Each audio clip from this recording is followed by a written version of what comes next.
বাংলাদেশের সকল শিক্ষার্থীদের মাথায় হাত, কারণ বাংলাদেশে যে এখন বর্তমান শিক্ষামন্ত্রী পেয়েছে তিনি হচ্ছেন অনেক কড়া।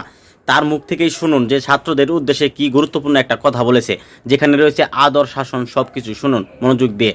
সারা দেশে আমার অতি আদরের সোনামণিদের জন্য বলবো, তাদের উদ্দেশ্যে বলবো, এই তোমরা কেমন আছো? লেখাপড়া করছো তো? লেখাপড়া করতেই হবে, নকল প্রশ্নপাত জালিয়াতি কোনো কিছুই আর চলবে না।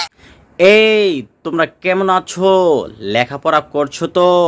লেখাপড়া করতেই হবে, নকল চলবে না। কত সুন্দর দেখেন, কত সুন্দর ভালোবেসে এখানে রয়েছে আদর শাসন সব কিছু রয়েছে। এখানে দেখেন ছাত্রদের উদ্দেশ্যে ভালোবেসে কত সুন্দরভাবে কথা বলেছে। তাই ছাত্রদের মাথায় রাখা উচিত, যারা নকল করার চিন্তা থাকে, যারা পড়ালেখায় মনোযোগ দেয় না, তাদেরকে এখনই পড়ালেখায় মনোযোগ দিতে হবে। নকল করার চিন্তা বাদ দিতে হবে, নকল করা থেকে ফিরে আসতে হবে। পড়ালেখা ছাড়া এখানে পাশ করা যাবে না, সম্ভব নয়। নকল কোনোভাবেই তারা অ্যালাউ করবে না, আর যে নকল করবে তার প্রতি অ্যাকশন নেবে এই বাংলাদেশের শিক্ষামন্ত্রী। তাই সকলকেই আমি একটি কথা বলি, তোমরা আজে বাজে চিন্তা মাথা থেকে ছেড়ে দিয়ে তোমরা পড়ালেখায় মনোযোগ দাও এবং কি সামনের দিনগুলো তোমরা ভালোভাবে পরীক্ষা দাও। তো সবাই ভালো থাকবা, সবার জন্য দোয়া ও ভালোবাসা রইল।